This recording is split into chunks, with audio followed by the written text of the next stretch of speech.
لله نحمده ونستعينه ونستغفره ونؤمن به ونتوكل عليه ونعوذ بالله من شرور أنفسنا ومن سيئات أعمالنا من يهد الله فلا مضل له ومن يضلل فلا هادي له ونشهد أن لا إله إلا الله وحده لا شريك له ونشهد أن سيدنا ومولانا محمدا عبده ورسوله قال تعالى في القرآن الكريم إن الذين يحبون أن تشيع الفاحشة في الذين آمنوا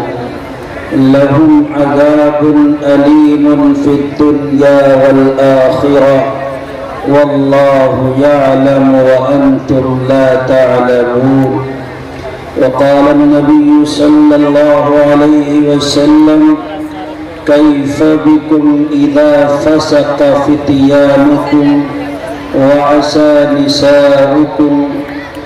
قالوا يا رسول الله إن ذلك لكائن قال النبي صلى الله عليه وسلم نعم وأشد منه أو كما قال صلى الله تعالى عليه وسلم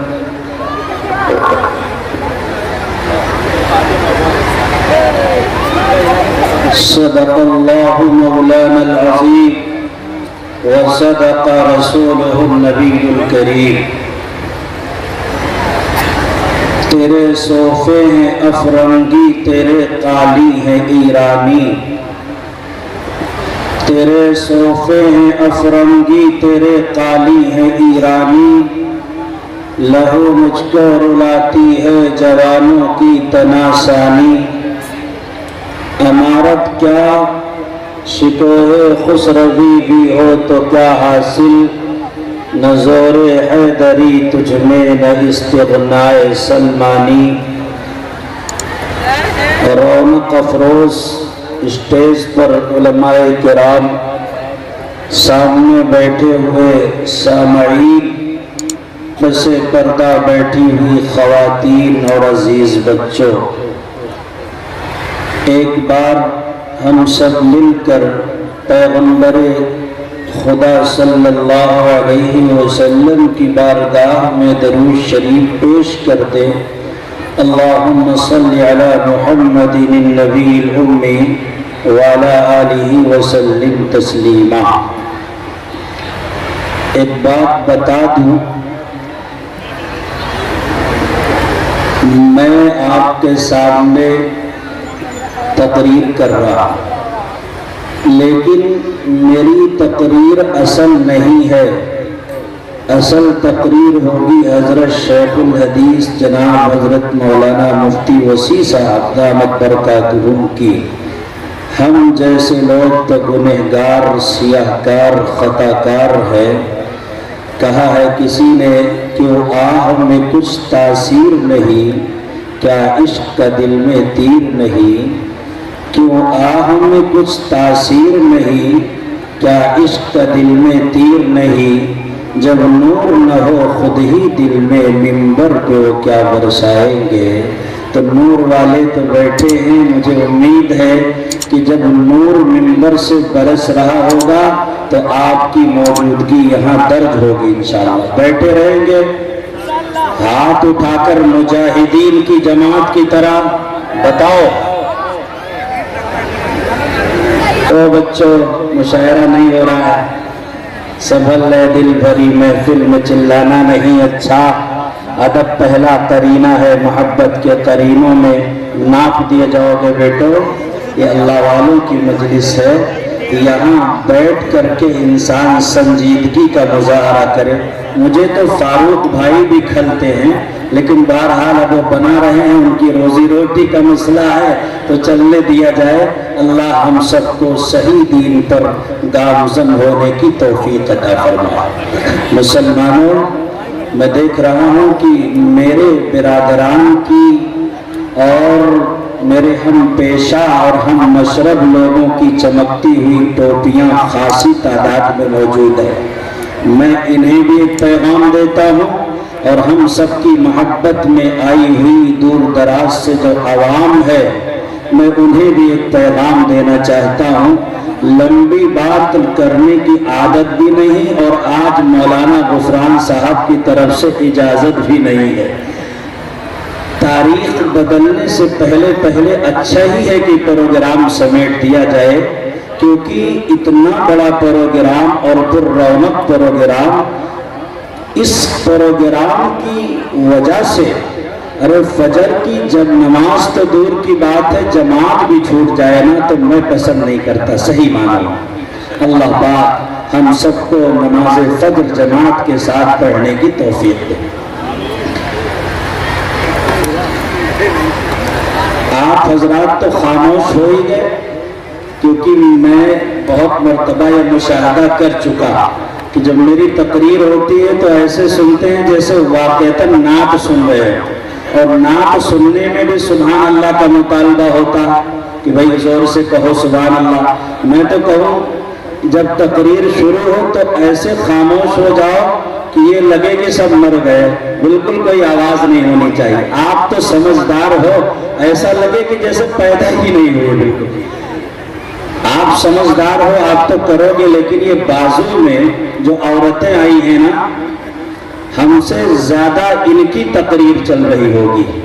ان سے بھی گزارش کرتا ہوں کہ آپ خاموش ہو جائیں، اور اگر خاموش نہیں ہو سکتی تو خدا کے واسطے اپنے گھروں کو چلی جائے. کیا پتہ ٹھیلوں سے مونگ پھلیاں لائی ہوں تو وہی چبانا شروع کر دیں، لیکن گفتگو کرنا دینی مجلس میں قطعاً مناسب نہیں ہے. میں بہت ادب کے ساتھ، جو میرا مزاج نہیں ہے اس وقت کہہ رہا ہوں، اور بے ادبی پر اگر آ گیا تو یہ بھی میرے لیے جائز ہے. جو دینی مجلس کے وقار کا خیال نہ رکھے، بہت زیادہ دیر تک اس کے ادب کی گنجائش شریعت میں نہیں ہے. بہرحال اللہ پاک ہم سب کو جس طریقے سے گفتگو سننے کا حق ہے اس طرح سے سننے والا بنائے، اور جس طریقے سے کہنا چاہیے اس طریقے سے ہمیں کہنے والا بنائے. آج دور حاضر کے مسلمانوں کو، اور صرف ہندوستان کے مسلمانوں کی بات نہیں کر رہا ہوں، عالمی بات ہے، مسلمان جس فتنے کا شکار ہیں، بلکہ میں یہ کہتا ہوں کہ مسلمانوں کے سامنے کوہ ہمالیہ سے زیادہ مضبوط جو فتنہ کھڑا ہے نا اس وقت، جانتے ہو کیا ہے؟ فتنہ ارتداد ہے. بعض ملکوں میں اسلامی حکومت ہے، خدائی نظام بظاہر قائم ہے، پارلیمنٹ کا دستور اسلامی ہے، لیکن فکری اعتبار سے یکے بعد دیگرے بادشاہوں سے لے کر عوام ارتداد کے کگار پر پہنچ کر جہنم کے گڑھے میں گرتے ہوئے چلے جا رہے ہیں. خوب غور سے سن لو، اس دور کا سب سے بڑا فتنہ جو ہمارے سامنے زہریلے ناک کی طرح پھن پھیلائے ہوئے ہے، وہ فتنہ ارتداد ہے. یعنی اللہ کے نبی کا دین ہمارے پاس، قرآن ہمارے پاس، نبی کی تہذیب ہمارے پاس، نبی کا طریقہ ہمارے پاس، نبی کا لایا ہوا قانون فائنل لا ہمارے پاس. ان تمام باتوں کے باوجود انسانوں کو نبی کی تہذیب پرانی نظر آ رہی ہے، فرسودہ نظر آ رہی ہے.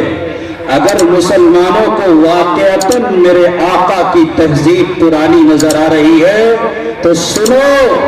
قرآن پڑھتے رہنا، حدیث پڑھتے رہنا، نماز پڑھتے رہنا.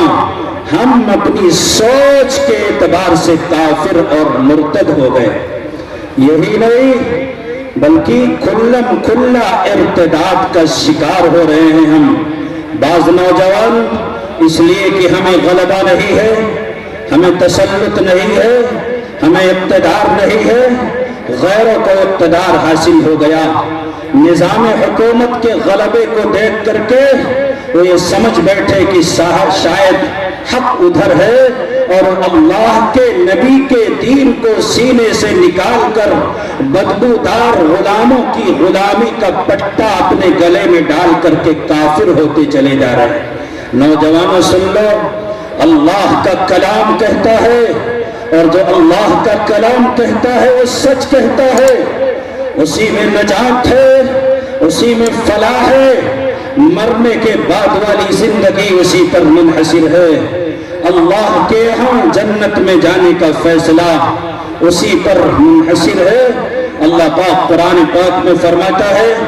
اگر دنیا کے انسان کافر ہو جائے، مرتد ہو جائے، نبی کے دین کو اختیار کرنے کے بعد نبی کی غلامی کا پٹا اپنے گلوں سے نکال کر کے پھینک دے، نبی کی وہ سنتیں جو آسمان کے ستاروں سے بھی زیادہ چمکدار، کائنات کی تمام صحیفوں سے زیادہ بابرکت، تقدس کی امامت کرنے والی نبی کی سنتیں، اس کے بارے میں پیغمبر کا فرمان ہے من تمسک بسنتی عند فساد امتی فلہ اجر 100 شہید۔ ایک مردہ سنت کو زندہ کرنے کا جو ثواب ہے وہ 100 شہیدوں کا ثواب ہے۔ اگر کسی انسان کو یہ تہذیب اچھی نہیں لگتی، اللہ کا قرآن اچھا نہیں لگتا، نبی کی سنت اچھی نہیں لگتی، یہ داڑھی انہیں اچھی نہیں لگتی، اسلامی نظام میں عورتوں کو جو برقعے کا پابند کیا گیا وَقَرْنَ فِي بُيُوتِكُنَّ وَلَا تَبَرَّجْنَ تَبَرُّجَ الْجَاهِلِيَّةِ الْأُولَىٰ کی تعلیم دی گئی کہ امت کی ماں تم مہارانیاں ہو، گھروں سے نکل کر تمہیں شاہراہوں پر جا کر محنت کرنے کی ضرورت نہیں ہے، تم ہوم منسٹر ہو، گھروں کے اندر رہو۔ ان تمام باتوں کے باوجود اگر کسی لبرل انسان کو یہ پردہ اچھا نہیں لگتا، گھروں میں بیٹھی ہوئی میری بہن اچھی نہیں لگتی، تو یاد رکھو مرتد ہے، کافر ہے۔ یہی نہیں کہ زبان سے کہہ دے کہ میں دین کو نہیں مانتا، جو زبان سے بے لگام ہو کر کہے کہ محمد کے دین کا انکار کرتا ہوں وہ تو کافر ہے ہی ہے۔ اور انسان جس کی سوچ کافروں والی سوچ ہے وہ بھی کافر، اور جو کافر ہے خدا کا پیغام اس کے بارے میں سنو وَمَن يَرْتَدِدْ مِنْكُمْ عَنْ دِينِهِ فَيَمُتْ وَهُوَ كَافِرٌ، جو انسان اللہ کے نبی کے دین سے پھر جائے، اسلام جس کی حقانیت 14ویں کی چاند سے بھی زیادہ روشن اور تابناک ہے، ان الدین عند اللہ الاسلام ومن یبتغ غیر الاسلام دینا فلن يقبل منه وهو في الآخرة من الخاسرین۔ نہ یہودیوں میں چمک ہے، نہ عیسائیوں میں چمک ہے، اگر چمک ہے تو اسلامی نظام میں ہے اليوم اکملت لکم دینکم واتممت علیکم نعمتی ورضیت لکم الاسلام دینا۔ قرآن کریم کا یہ فرمان ہے، اس کے باوجود بھی وہ کافر ہو گیا، مرتد ہو گیا، تہذیب کے غلبے کو دیکھ کر ڈانا ڈول ہو گیا، لا الہ الا ولا الہ الا، نہ ادھر کا رہا نہ ادھر کا رہا۔ اللہ کا قرآن کہتا ہے فَأُولَئِكَ أَصْحَابُ النَّارِ هُمْ فِيهَا خَالِدُونَ، دوزخی ہے، جہنمی ہے۔ اگر میں لفظوں کو کھول کر بیان کرنے لگوں تم کہو گے بدتمیز ہے، میرا نبی کہتا ہے من بدل دینا فاقتلوہ، جو اپنے دین کو بدل کر کے مرتد ہو جائے اللہ کی زمین پر زندہ رہنے کا اسے کوئی اختیار نہیں۔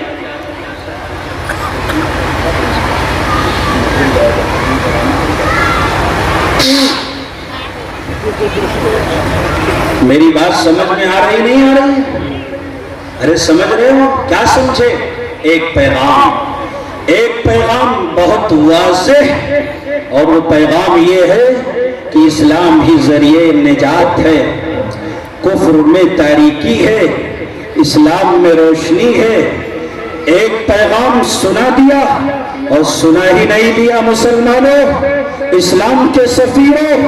اسلامی نظام کی نمائندگی مستقبل میں کرنے کی ذمہ داری اپنے ناتواں دوست پر عائد کرنے والوں، جاؤ میری طرف سے نہیں میرے پیغمبر کی طرف سے بتا دو، عافیت چاہو جو آؤ دامن اسلام میں، یہ وہ دریا ہے کہ جس میں ڈوبتا کوئی نہیں، ایک طریقہ نجات کا ہے۔ اور بتا دوں اگر آپ سننا چاہتے ہو، آج عیسائیوں کی تہذیب جنہیں اچھی لگتی ہے، ان کا نظام جنہیں اچھا لگتا ہے، یہودیوں کے پنجے استبداد میں جکڑنے والوں جنہیں وہ نظام اچھا لگتا ہے، مشرکین کی بدبودار برپا کرنے والی برپا کی ہوئی جو تہذیب ہے، اگر وہ کسی کو اچھی لگتی ہے، اپنی عقل پر نوکن کرے، پاگل ہے، دیوانہ ہے، کوا چلا ہنس کی چال اپنی چال بھول گیا کوئی بات نہیں، لیکن ہنس اگر کوے کی چال چلنے لگے تو یہ بہت بڑے خسارے کی بات ہے۔ خسرت الدنیا والآخرہ ذالک هو الخسران المبین۔ اس لیے میں کہتا ہوں، میری بات توجہ سے سن رہے ہیں آپ لوگ، ہوش و حواس کو قائم کر لو، دل و دماغ کے دریچے کو کھول لو۔ میں آپ سے کہتا ہوں، بڑے شرح صدر کے ساتھ کہتا ہوں، دو دو چار کی طرف میری بات بالکل واضح ہے، اللہ کا احسان ہے، پوری بصیرت کے ساتھ میں یہ بات کہتا ہوں، آج نہیں، کل نہیں، صبح قیامت تک اعلان ہے میرا، اس دنیا کو جب بھی امن چاہیے، سکون چاہیے، عافیت چاہیے، آرام چاہیے، اچھی زندگی چاہیے، بہترین معاشرہ چاہیے، اللہ کے حبیب کے دروازے پر بھکاریوں کی طرح کٹورا لے کر دریوزہ گری کرنی پڑے گی، اس کے بغیر حقیقی امن انسان کو نہیں مل سکتا۔ میں کہتا ہوں، تنگ آ جائے گی خود اپنے چلن سے دنیا، تجھ سے سیکھے گا زمانہ تیرا انداز کبھی انشاءاللہ۔ لوگ سمجھ گئے کہ ہم نے چند لوگوں کو مرتد بنا لیا، چھٹائی ہو رہی تھی، کچھ چھٹے چلے گئے، کچھ لوگ ان کے ڈر سے یا لالچ میں آ کر کے ادھر بہک گئے، بہل گئے، ان کا قدم ڈگمگا گیا، شاہراہ زندگی کو ٹچ کر کے گندگی کو انہوں نے قبول کر لیا۔ تو کیا اب مسلمان کفر کے سرحدوں میں داخل ہو کر کے پوری قوم نعوذ باللہ ارتداد کو قبول کر لے گی؟ نہیں، ہم بھوکے رہیں گے، پیٹ پر پتھر باندھیں گے۔ لوگ یہ کہتے ہیں کہ آدھی روٹی کھائیں گے، بچوں کو پڑھائیں گے، نہیں، میں کہتا ہوں پیٹ پر پتھر باندھیں گے، اپنی نسلوں کو بتا